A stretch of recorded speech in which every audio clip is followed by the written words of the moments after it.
As an artist, I suffer from my films, and tonight it's your turn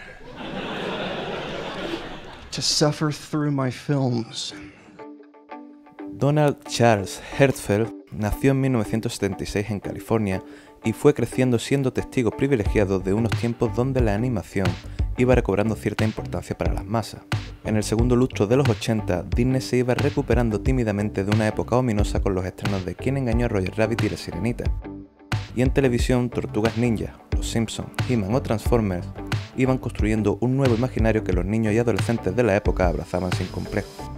Su amor al cine nació a partir del interminable universo de espadas láser y traiciones en Star Wars, con películas de David Lynch, y por todo lo que firmaran los Monty Python, a quienes considera en alguna entrevista como los Beatles del humor. Aunque lo que definió definitivamente su relación con el séptimo arte fueron los festivales de cine, y en concreto el Spike and Mike Festival of Animation ubicado en San Diego. Este festival nació a comienzos de los años 90 destacando por proyectar en horario nocturno una sección paralela destinada a un público más adulto al que bautizaron como Sick and Twisted Animation Festival.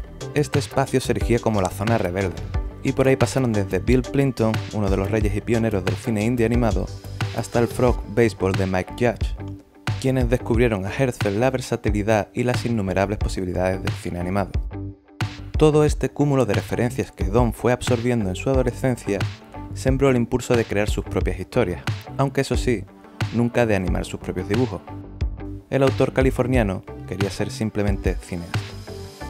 Así que entró en la escuela de cine con la ilusión de ser un nuevo Spielberg o Lucas, pero cuando tuvo que encarar la producción y dirección de su primer cortometraje, teniendo que dirigir todo un equipo técnico y humano, se dio cuenta que con un lápiz y papel podía conseguir más sin tener que lidiar con los pormenores de un cine en carne y hueso.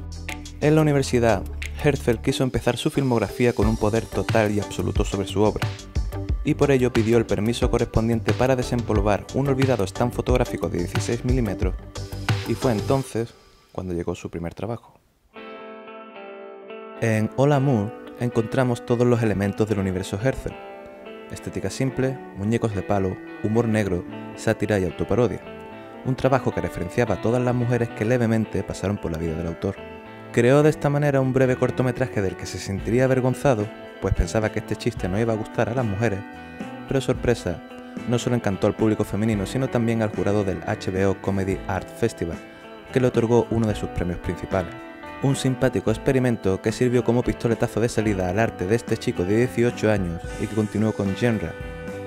En este segundo trabajo se propuso lo mismo que ya hiciera Chuck Jones con el Pato Lucas en Dak & Mack.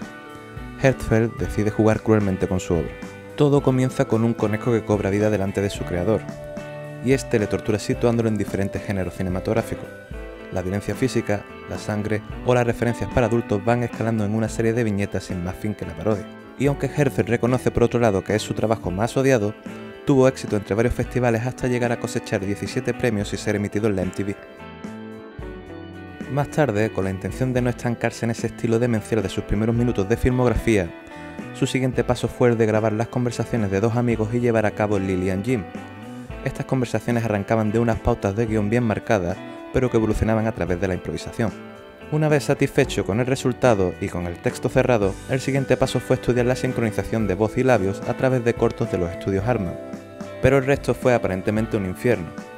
Además de tener que realizar el doble de dibujos por segundo para que la animación fluyera como es debido, tuvo problemas con la cámara, problemas con la película y sus químicos, problemas con la sincronización de los diálogos e incluso problemas con las luces para parir esta especie de reality de citas con muñecos de palo.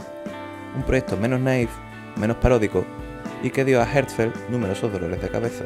Aunque por otro lado, con esta obra obtuvo hasta 25 premios en festivales internacionales. Ahora solo quedaba un proyecto más que cerraría su etapa universitaria y ese fue Billy's Balloon. No sé si sabéis de él, pero El Globo Rojo es un mediometraje francés de mitad de los años 50 que se convierte en la base de este último trabajo estudiantil, aunque en este caso Hertzfeldt utiliza la idea de ver globos en niños para sumarle elementos de su cosecha. Volvemos así a personajes simples, a los colores justos para narrar, y aquella complejidad técnica de Lily and Jim se queda allí donde nació. Coger estos globos afrancesados para darles el carácter de los pájaros de Alfred Hitchcock fue, sorprendentemente, algo que el Festival de Cannes acogió con los brazos abiertos, y pasó así a ser parte de su sección oficial de 1999. Según Herzfeld, sus influencias fueron Buster Keaton por su humor físico y por otro lado Spielberg, de quien robó ese vicio de crear sentimientos al espectador poniendo a niños en peligro. Tras finalizar su periplo universitario, Herzfeld siguió con el desarrollo de nuevos trabajos. Ya tenía un estilo perfilado y la base desde donde erigir sus propuestas, pero pese a una exitosa trayectoria sabemos que los premios no aseguran la supervivencia. ¿Cuántos artistas han acaparado un poco de atención por los diferentes festivales para quedarse en el camino? O mirando hacia atrás. ¿Qué ha hecho este hombre para sobrevivir más de 2 décadas solo con muñecos de palo, violencia y surrealismo? La respuesta es alzar la voz dentro de su estilo. Pero todo eso tiene un proceso.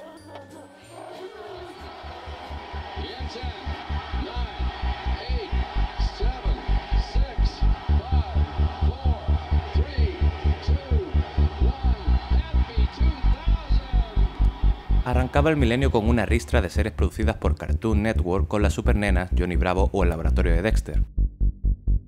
Por otro lado llegaba la televisión norteamericana de la mano de Adult Swim la serie Cowboy Bebop, emancipando el anime definitivamente fuera de tierras niponas. Los Oscar inauguraron en 2001 la categoría Mejor largometraje animado que ganaría Shrek y series como South Park y Padre de Familia cortaban cabezas para el deleite del público más adulto. Y en la misma línea temporal, pero casi en un mundo paralelo, nacía Rejected.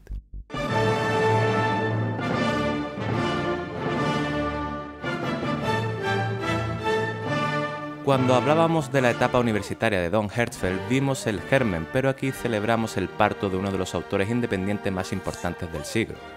Fue Rejected la pieza más reconocida y reconocible del autor californiano, y es que llegó a ser un vídeo imprescindible en el underground estadounidense antes de que las plataformas de vídeo online tan siquiera existiesen. La premisa es una colección de spots publicitarios aparentemente desechados por la compañía que los encargó. El fin, por otro lado, es reírse de todos esos subproductos televisivos que inventan una emoción para quitarnos nuestro dinero. Así Rejected alcanzó una popularidad en los últimos años de la vida analógica, donde este cortometraje de apenas 9 minutos se viralizó en Estados Unidos a partir de módems de 56K y cadenas interminables de correos electrónicos. Años más tarde, YouTube fue la herramienta perfecta y lo que permitió que Herzfeld tuviera un hueco en cualquier rincón del mundo. Internet abrió las puertas a Herzfeld en el segundo lustro de los 2000, llegando a convertirse en una estrella de nicho. Por otro lado, antes de que esto ocurriera, las academias ya lo mimaban con su primera nominación al Oscar en 2001, un galardón que le fue arrebatado por Mitchell Dudok DeWitt, con padre e hija. Parecía casi el paso definitivo de Herzfeld, es decir, su estilo se había perfilado hasta tal punto que ya era reconocible en pocos segundos de visionado, y creó una tendencia que terminó siendo parte indiscutible de ese post-humor que se fue desarrollando en la primera década del siglo XXI. Entre tanto, también dedicaba su tiempo a otros compromisos como el The Animation Show que produjo con su amigo Mike Judge.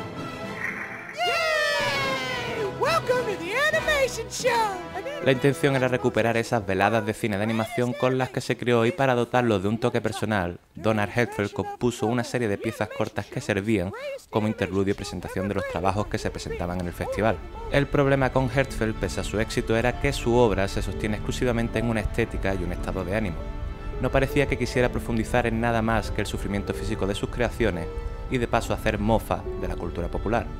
Había cierto estigma en su obra que lo situaba más como un showman que como un autor, pero llegó The Meaning of Life, o El sentido de la vida para dibujos sin sentido.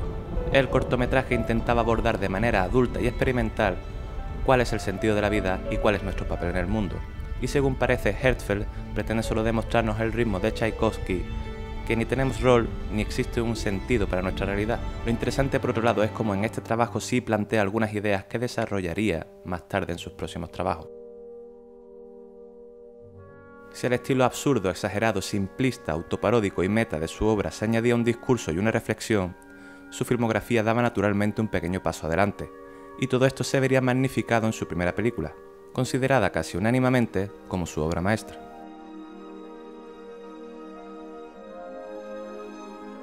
Aunque para ser honestos, esto no es una película, son 3 cortometrajes diferentes que fueron unidos más tarde. La película o esta trilogía de cortometrajes son un diálogo sobre la memoria y el prisma en el que contemplamos nuestro mundo. Aquí se observa un Herzfeld más reflexivo y que empieza a usar más la realidad como fuente de inspiración. Lo que aquí se nos cuenta es la historia de Bill, un hombre que encara la muerte sin haber siquiera vivido. Para esta historia el estilo de Herzfeld casa hasta tal punto que impulsa el tema central. Vemos a Bill, un personaje que por su simpleza estética puede representar a cualquier persona. Dicha simplificación anula más si cabe cualquier aspecto de excelencia o interés que pudiera diferenciarnos de él. Es fácil sentirnos identificados con este protagonista en algún punto de la historia, no tanto por lo que le ocurre, sino por cómo lo siente. Bill valora y da importancia a lo que le rodea cuando recibe la noticia de que va a morir más pronto de lo que él pensaba. A esta historia se suman nuevos recursos narrativos que recuerdan a artistas del videoarte como Stan Brakhage o Bruce Conner, y que con flashes, nuevos colores y superposiciones, sutilmente la película va dibujando otro tipo de sensaciones a partir de un nuevo imaginario. Herzfeld crea una poética revisión de nuestra relación con el universo amontonando un puñado de trivialidades en las que no se involucra con su propia voz, cerrando la que es considerada casi unánimemente como su obra maestra. Pero sin embargo, ¿cómo termina Don Herzfeld llegando al gran público?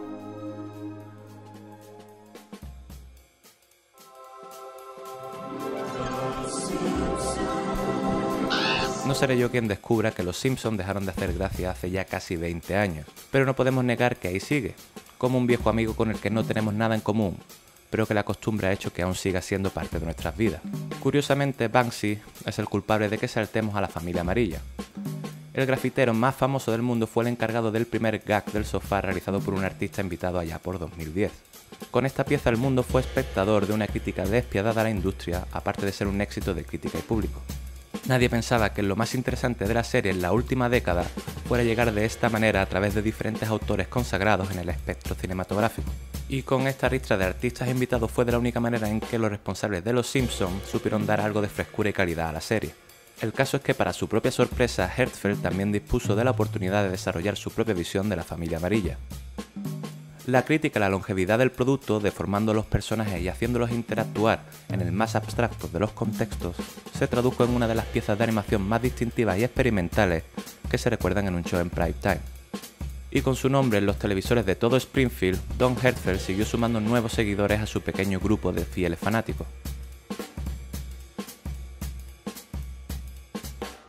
El patrón que Herzfeld ha ido hilando desde que diera luz a Bill en la trilogía de cortometrajes que conforman It's Such a Beautiful Day continúa. Tanto su largometraje como la pieza para Los Simpsons llevaban implícito la perspectiva y la memoria del individuo como puntos de partida.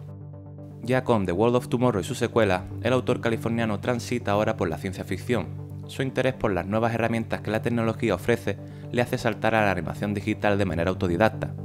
Todo está confinado en la misma base de humor y estética, aunque más colorida y apoyándose en gráficos generados por ordenador.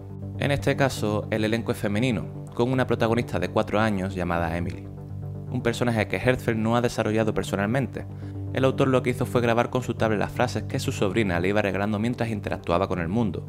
Un experimento con el que más tarde comenzó a construir el guión, como si de un puzzle se tratara. Y al final ocurre que al servirse de lo aleatorio que un niño puede ser en sus pensamientos, en la película queda una especie de fragmentación, pero que se desarrolla con naturalidad. La otra parte del diálogo es Emily Prime, quien proviene del futuro para contactar con la Emily de 4 años. Y esta es toda la trama. Emily Prime es quien lleva el peso del diálogo y quien se muestra cercana a esta niña, aunque solo desde un punto de vista metafísico.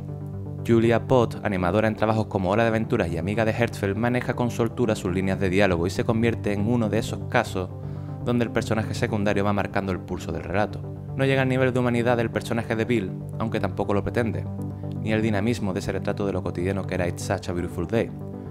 Lo que sí consigue Don Herzfeld con este The World of Tomorrow y su continuación es la expansión de su propio mundo y preguntarnos si somos solo los recuerdos que vamos amontonando. Bill habla, entre otras cosas, sobre cómo la perspectiva forma la experiencia y por ende el recuerdo, y Emily habla sobre cómo el recuerdo, la proyección de nuestras vivencias, es lo que forma nuestra identidad. Son dos trabajos con temas diferentes, pero que se retroalimentan.